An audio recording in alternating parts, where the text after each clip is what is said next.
Calisthenics, for everything that's great about it, has some major pitfall problems to it that people often fall into and they can't seem to get out of, and as a consequence they quit their calisthenics program and they don't get quite as much out of it. Today we're going to explore these three big problems and the one simple, elegant solution that solves all of them.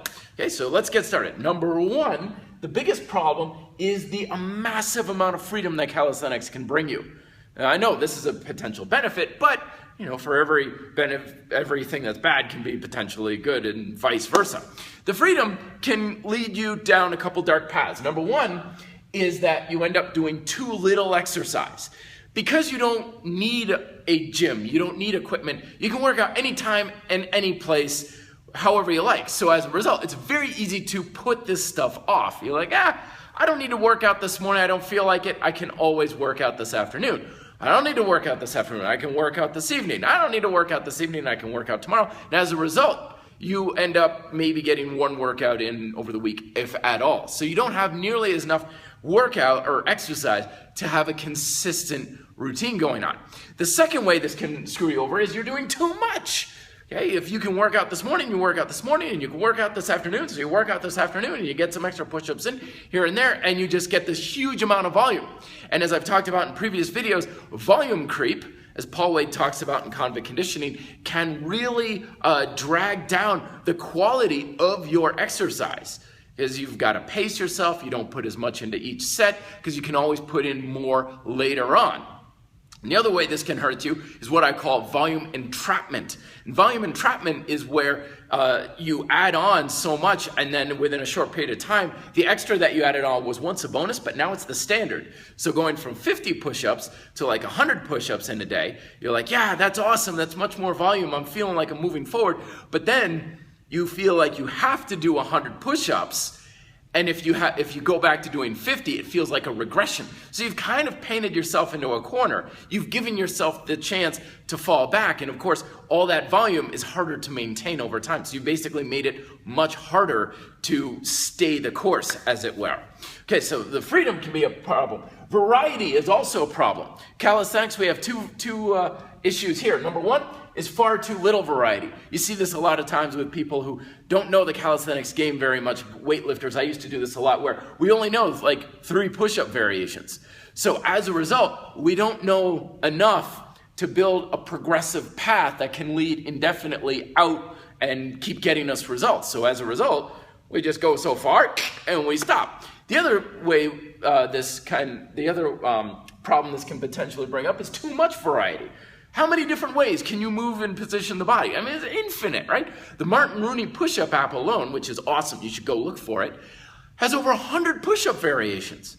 So instead of having a progressive path, now you have the potential to just bounce around all over the place. You're doing fast, you're doing slow, you're doing this, you're doing that, high volume, low volume, wide, near, and it's kind of like whack-a-mole. You're trying to just hit various things and you're not going along that path that I was talking about from where you want to be to where you want to go. You're just kind of wandering around.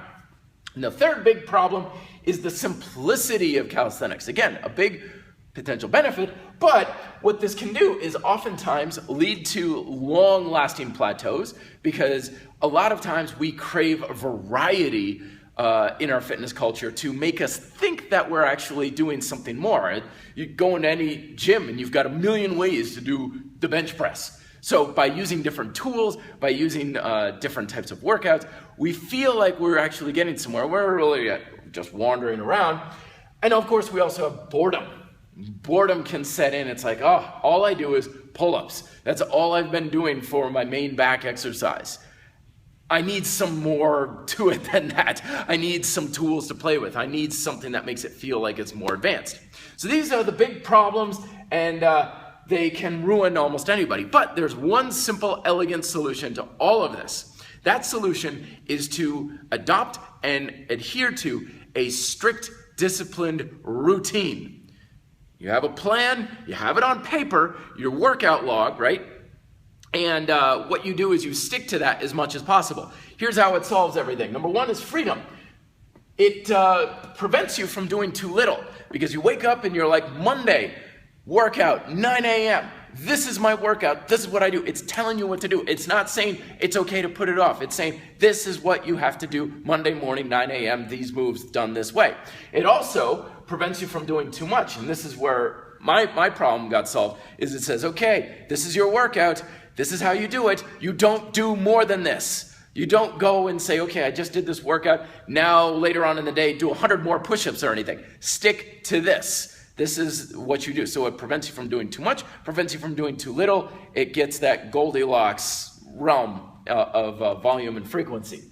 Variety, okay? So when you know what you're trying to do with your program, you gain what you challenge, right? So you select the specific exercises that are challenging what you want, whether it's endurance, calorie burning, strength, whatever it is. I did videos on that earlier this week. But when you have a routine, it's giving you exactly the exercises you need for that thing. So you're not running around going 100 different directions at once. You're on that progressive path. Point A, point B, straight line between the two. It's not going all over the place, but it also at the same time does lay it out so you have that path. And then finally, with the simplicity and plateaus and boredom, remember the basic line, the basic rule of having a workout is progression. There's a reason why they call it progressive calisthenics. It's the progression that will beat your boredom. It's the progression that will keep you from hitting plateaus. And when you have a routine, when you have that log, it is telling you this is what you're doing, and it's like a workout GPS. It's like I did 10 pull-ups, now I'm shooting for 11. Okay, I wrote down here that I need to get more range of motion in my dips, or I'm trying to become more stable with my single leg squats. Whatever it is, your plan tells you what you're working on, so you know exactly what you need to do to make a step forward in your next workout. So all of this is potentially solved just by having a regular planned routine on paper and workout log. Let me know if you have questions down below. Be fit, live free.